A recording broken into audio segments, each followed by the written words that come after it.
بين هذا الجيل أو الذي يمكن أن نقول عنه أو نقدمه بإجلال كبير هناك السي محمد الطوزي. السي محمد الطوزي الذي يمكن يعني أن يصعب علي أن أختزل الحديث عنه، ولكن يمكن أن أقول بأنه ذلك الجيل الذي سينقل المعرفة السياسية من ما هو نظري إلى ما هو ميداني. وأظن بأن أول دراسات السياسية الميدانية التي جعلت السياسة أو أدخلت المجتمع السياسي ودخلت به إلى كلية الحقوق في المغرب هناك اسم محمد الطوزي الذي يرجع إليه هذا الفضل، فأدعوه لكي يقدم لنا تجربته على مستوى.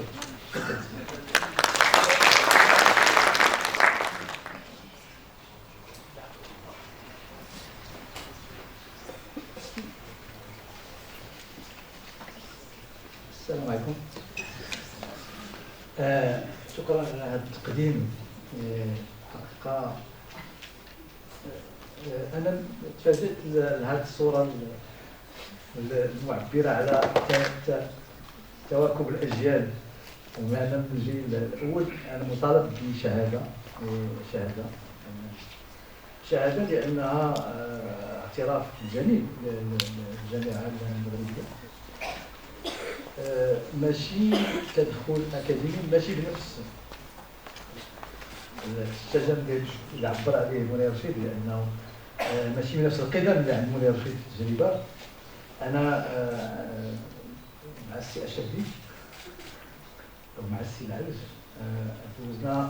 دوزت 44 سنة داخل الجامعة، وخرجت من الجامعة عندي 4 سنوات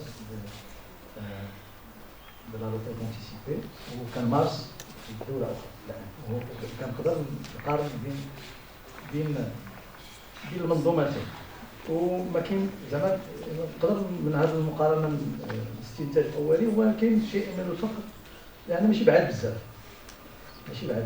على ما يجرى ما كيجرى في الخارج.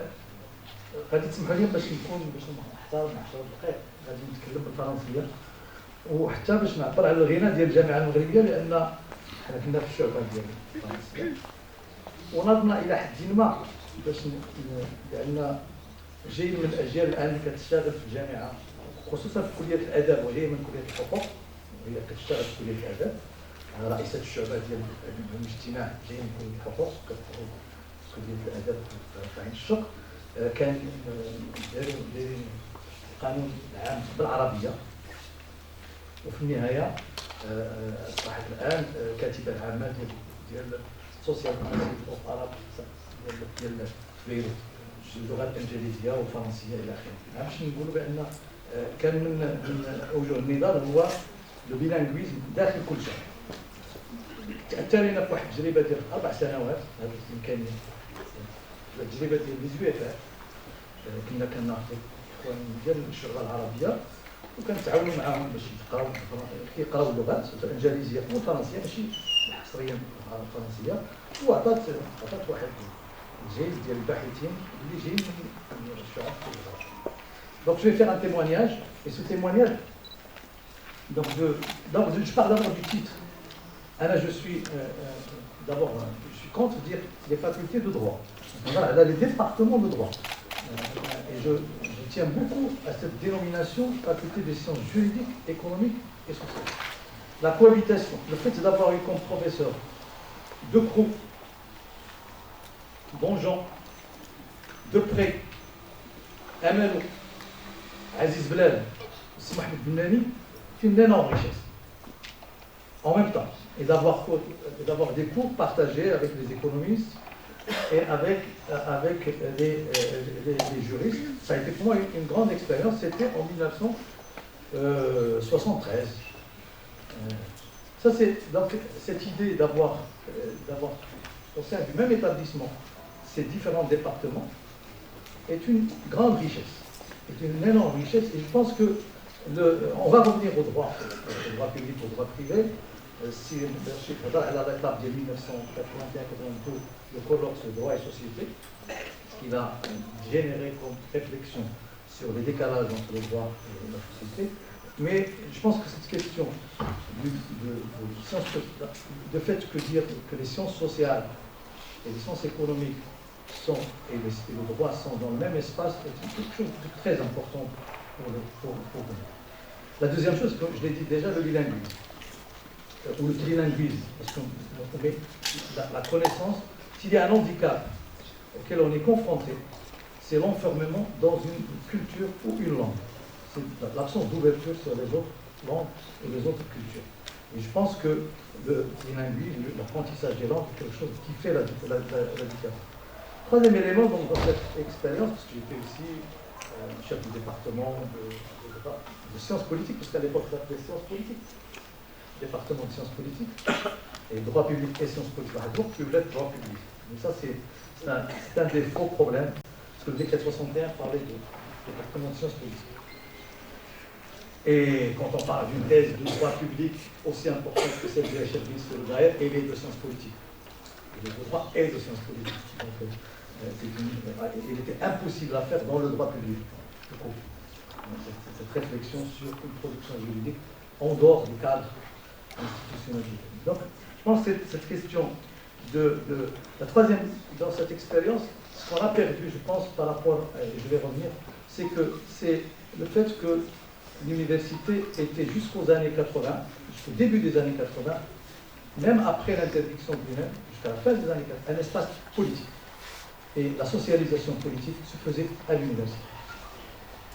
Les cadres, toute la performance des politiques de notre génération est passée par cet apprentissage politique et c'est aussi l'apprentissage de la gestion de la chose publique, de la critique de la chose publique, etc. Ça, c'est, par rapport à mon expérience, c'est quelque chose qui était, ces trois éléments sont le pluralisme, la pluridisciplinarité, quelque chose d'important, les langues, c'est quelque chose d'important, et cette question de la socialisation politique à l'université, parce que l'université était engagée. L'université était engagée dans les questions politiques. C'est pas politique, mais elle était engagée, socialement, de façon citoyenne, dans les questions politiques. Et s'il y a un témoignage à faire, même quand le Maroc est un pays, bien sûr, qui n'est pas démocratique, qui est en train d'essayer d'être démocratique, il y avait un respect de cet espace universitaire, et je peux en témoigner. C'est mon expérience de 40 ans. À aucun moment, j'ai été obligé de faire autre chose que ce que je voulais faire.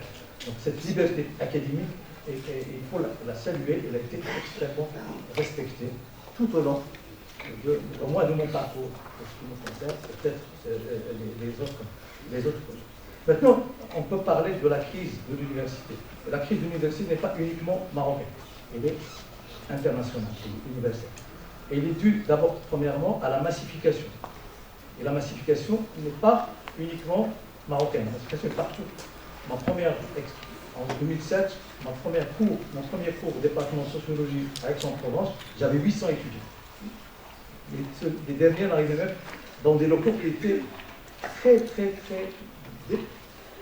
en très mauvais état. Et donc, les derniers n'arrivaient même pas à comprendre ce que je disais, comme d'ailleurs dans l'amphicé de la faculté, l'amphi 1, dans la faculté de droit de la faculté de sciences juridiques au Casablanca. Donc la massification qui est liée à la démocratisation de l'enseignement, tout simplement. Donc c'est un dysfonctionnement qui normalement qui devait être prévisible, mais qu'on a connu à partir de. Il faut vous dire, la promotion de 76 à la faculté qui venait de s'émanciper, la faculté de Casablanca, la promotion de droit, sciences politiques et droit public était de 100. 5 ans plus tard, on était plus de 1000. Donc il y a eu une explosion démographique qui entraîne effectivement une baisse dans le niveau de formation, dans les capacités d'encadrement, etc. Et on connaît les standards d'encadrement au niveau universitaire, bien sûr on est en dessous. Ça c'est. Moi si je parle un peu de ce tournant, donc dans les années 80, il y a un tournant aussi qui est le tournant néolibéral, en termes de la façon dont l'État se pense. Et c'est à partir de ce tournant néolibéral, je ne vais pas revenir sur ce que c'est que le tournant néolibéral, c'est que l'université, la dépense de l'enseignement supérieur est pensée non pas comme un investissement, mais comme une dépense. Alors que c'est un investissement. Il français comme une dépense. Et donc le PASS, le programme d'ajustement structurel, il a coupé dans la santé, il a coupé aussi dans l'éducation. Et donc cette idée de l'enseignement supérieur, de l'enseignement tout court, de l'éducation comme une dépense, non pas un investissement, va être accompagnée d'une autre injonction très forte, c'est l'idée que on produit des chômeurs. C'est l'idée que l'université doit préparer au travail, ce qui est faux, ce qui est totalement faux, et on n'a pas été assez bon, et ça je peux pour défendre ce point de vue. On n'est pas là, on a essayé de nous adapter en professionnalisant les formations, c'est-à-dire tuer une partie de la recherche, et donc on n'a pas réagi contre cette question, parce que nous, notre rôle, je pense, qui est toujours le rôle de l'université dans le monde, c'est de former à la pensée critique et analytique. C'est de former des gens qui peuvent réfléchir, se documenter et analyser, synthétiser. Pas faire un bilan comptable. Pas, à la limite, on peut former nos étudiants à écrire des notes de synthèse pour des responsables, mais pas plus. Et donc cette question y compris dans le droit, notre question, et c'est tout la jonction entre les questions éthiques et les questions techniques. Donc nous, on est un lieu de formation aussi éthique et morale, pas uniquement de former à des techniques et à des outils. Et cette question, c'est toute la différence, même au niveau juridique, entre former, je le dirais en arabe, former fuqaha, ou la ulama kharija, qui trouvent les solutions des injustices aussi, et des dérives, et des ulama qui viennent éthique ou de parti pris éthique et critique. Donc c'est tous les choix qui s'imposent Troisième moment, donc qu'est-ce qu'on peut dire au niveau des départements de droit public et de droit privé? Moi, j'ai été formé aussi en droit, et je suis fier d'avoir une formation juridique de départ. Et le premier déclic, par rapport à cette formation, et l'incapacité de cette formation, pour quelques-uns, elle est utile pour d'autres, de dire ce que c'est que la société marocaine, comment elle fonctionne, comment elle se développe. On l'a eu dans les années 80, fin des années 80, parce qu'on a fait des enquêtes de terrain, avec des profs qui nous ont, par accident, obligés à faire des enquêtes de terrain. Et ça a été ce colloque État, droit et société. C'est même avait organisé avec des collègues tunisiens ou africains, mais j'étais très très jeune, donc je devais avoir 24 ans, 25 ans, et on m'a invité. Et j'ai fait un texte qui s'appelle « Quelques productions indigènes de droit », en traitant des formes de régulation des parcours collectifs dans le moyen classe, pour dire ça c'est du droit aussi, la façon dont les gens gèrent, et ça a été très mal pris, parce que j'utilisais le concept indigène, c'était juste une sorte de pied de nez à la littérature coloniale, et qu'on peut l'utiliser aussi, cette littérature coloniale, mais la critiquer, et aussi une façon de reconnaître ce que font les gens pour gérer leur propre équipement communautaire, l'eau, les parcours, etc. Ce que je voulais dire par rapport à cette... Donc, et ça a introduit donc, le fait qu'on était sous la houlette de la faculté des sciences juridiques, économiques et sociales, et que le département de sciences politiques et droit public était ouvert, et qu'on avait un doyen magnifique auquel je veux rendre hommage solennellement ici, qui était Sima Ibn, qui a 17 ans, qui a géré un département avec une liberté et une ouverture d'esprit extrêmement forte. On a pu soutenir dans cette faculté de droit des dizaines de thèses de sociologie politique et d'anthropologie. Alors qu'il n'y a pas de département d'anthropologie au Maroc, et vous connaissez les anthropologues issus de la faculté de Casablanca qui sont parmi les meilleurs anthropologues du pays. Je ne vais pas citer les noms pour ne pas faire de jeu. Mais donc ça a été, il y a cette possibilité, cette agilité au sein du département de pouvoir accueillir des enseignants d'autres disciplines, mais surtout permettre des sujets, c'est vraiment un sujet sur l'islam, il était impossible en l'état. Aujourd'hui, il serait impossible. Il serait impossible. À l'époque, c'était possible, et j'ai pu faire ce sujet de thèse. Donc, pour moi, les départements de droit, que ce soit le droit public ou le droit privé, je ne vais pas rentrer dans les détails, est un rouage extrêmement important pour un État de droit. Au-delà de former des juges, former des policiers, former des cadres. C'est d'abord la faculté de droit est le lieu où peut se consolider un état de droit. À deux niveaux. Premier niveau, la production de la doctrine. Et je regrette, sur ce, malgré les centaines de références aujourd'hui, il y a très peu de doctrine. Il y a très peu de production doctrinale comparée dans les départements. Et la deuxième chose qui se faisait, mais qui se fait moins, qui se fait un peu, qui ne se fait pas de façon systématique, c'est le suivi de la production judiciaire dans le pays. Et qui est par l'analyse, par la critique, par la publication, par le commentaire, etc. Il n'y a pas mieux qu'un DOC commenté. Alors que dans notre pratique traditionnelle, la production des hawashi, la production des commentaires est un des arts que le Marocain maîtrise. Des arts que le Marocain maîtrise. Donc je pense que cette association État de droit, démocratisation et production juridique, je pense qu'elle est extrêmement importante et qu'il faut d'où l'importance de la recherche. Alors, je dis deux mots sur la recherche, parce qu'on a eu énormément de difficultés pour faire de la recherche. Et comme je témoigne, je dis que dans les années 90, on était très limité pour faire de la recherche. Pas uniquement des moyens, parce que la recherche n'est pas une question de moyens financiers, c'est une question de volonté. Et c'est une question de liberté. Volonté et liberté. Il n'y a pas d'autre. L'argent peut venir après, ce n'est pas une question d'argent. Et donc, au niveau de la faculté des sciences juridiques, économiques et sociales, dans mon cas, la recherche était assez secondaire. D'abord, on n'avait pas le temps, et même quand on le faisait, il n'y avait aucune association entre les cours qu'on faisait. Moi, je n'ai jamais enseigné ce que je fais comme recherche. Jamais. Je ne l'ai fait qu'en France, pas en Maroc. Jamais. Donc, jusqu'à mon départ. À part le cours d'histoire des idées politiques, quand je traitais un peu l'histoire des idées politiques musulmanes. Donc, c'est quelque chose. Donc, la recherche, pourquoi la recherche et donc, pourquoi on était contraint, et donc, je le dis, on était obligé d'aller à la faculté de lettres pour créer un centre de recherche. Alors que la faculté de droit était, pour des raisons, je ne vais pas les développer ici, mais là aussi, c'est toute l'agilité de l'université, le fait qu'il y ait des présidents qui sont compréhensifs, le fait qu'il y ait un peu d'informel, on a pu, partir de la faculté de droit, créer le centre des études, Centre marocain des sciences sociales, qui a existé pendant une dizaine d'années, qui a produit des thésards, etc. Donc la recherche est importante à la fois par rapport à la production de la recherche et l'importance qu'elle a pour le pays, pour l'exercice, pour la mise en œuvre des politiques publiques, pour l'évaluation des politiques publiques, pour le suivi des politiques publiques. Mais la recherche, c'est aussi une éthique, une façon de travailler. Et avoir l'éthique du chercheur, on peut être magistrat et avoir l'éthique du chercheur, on peut être policier et avoir l'éthique du chercheur. C'est une éthique qui nécessite à la fois l'objectivité, c'est-à-dire être capable d'être objectif, et exhaustif.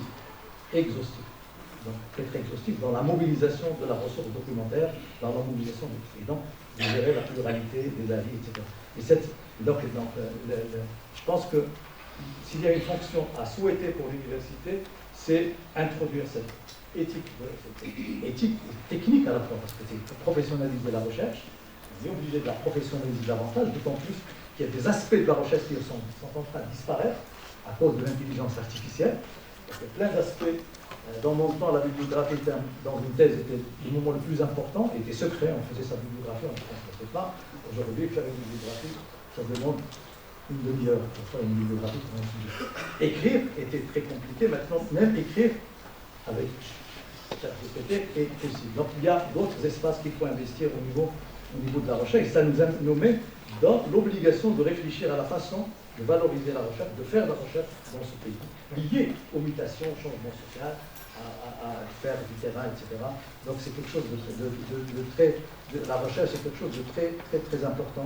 Et malheureusement, les standards à la fois de financement et d'organisation de la recherche dans ce pays sont pensés par les gens des sciences d'État. Tous les standards, tous les formulaires, tous les standards, toute la gestion au niveau du Maroc, comme d'ailleurs en France ou ailleurs, c'est des gens des sciences exactes qui ont d'autres façons de faire, d'autres standards, d'autres valeurs, enfin, même si les valeurs on les partage tous, l'exhaustivité et l'objectivité, mais ils ont d'autres façons de faire qui font que quand on quand on a même un budget pour un projet de recherche, il est extrêmement difficile, voire impossible, de le dépasser. Dans le cadre de l'organisation actuelle, à la fois de la comptabilité publique et l'organisation à la manière dont on pense la recherche donc la recherche est fondamentale, elle est importante. Je vais finir par dire, parce que j'avais l'honneur d'être dans la commission du nouveau modèle de développement et l'université a occupé une place importante dans la réflexion. La preuve, c'est que CERTEC est devenu ministre de l'enseignement supérieur avec trois choses. Très croire que le MMD a l'importance de la recherche, bien sûr, l'importance du partenariat public-privé, de repenser la façon dont il se déploie dans la scène universitaire et les obligations du privé, etc. Mais surtout, cette idée que l'un des gros problèmes, et là, je peux le dire à la fois à partir d'une enquête qu'on a faite dans les années 2008-2009, je ne me rappelle plus, pour le Conseil supérieur de l'éducation, une première enquête exhaustive sur l'enseignement supérieur, une enquête donc sur les 10 000 enseignements supérieurs, et qui n'a jamais sorti en fait, parce qu'elle était trop problématique, c'est que l'un des gros problèmes de l'université marocaine, c'est كليات متعددة الاختصاصات. كليات متعددة الاختصاصات. Cette fragmentation de l'université, cet éparpillement de l'université, avec des petits centres, avec des professeurs qui ne sont pas résidents, qui viennent et qui donnent des cours qui repartent, que ce soit à Riga, à Tchaza, etc., donc des gens qui habitent ailleurs, qui ne sont pas. Et donc, cette idée que l'université, comme on l'a dit tout à l'heure, c'est un espace de socialisation politique, de socialisation tout court, de formation. Les gens passent leur vie de 18 ans à 25 ans à l'université. Et donc cette idée, c'est un creuset du national. C'est un creuset du national, c'est un creuset du régional. Important. Et cette idée de l'université campus, où les gens est très importante. Et si on fait l'histoire de l'université marocaine, le campus de Rabat, quand il était le seul campus, il a passé fortement, le campus de Rabat a largement, comme d'ailleurs la Maison du Maroc à Paris, ont été l'un des foyers de socialisation les plus importants et de l'émergence d'une identité nationale. Le troisième élément, le dernier élément par rapport à cette idée du MMD, c'est cette idée de régionalisation et le fait que l'association entre démocratie régionale, identité régionale, production des données au niveau régional, analyse au niveau territorial et l'université, c'est une nécessité de lier les deux, et d'avoir au moins une université par région qui soit porteuse de ce projet de région comme une entité qui participe à la démocratie et qui rend effective la décentralisation est extrêmement important. Voilà en gros ce témoignage qui était un peu à la va-vite. Je n'ai pas les moyens ni l'ambition de faire des mémoires sur cette question, mais je pense que c'est quelque chose que Moulay Rachid fera avec beaucoup de brio et on lui fera confiance. Merci.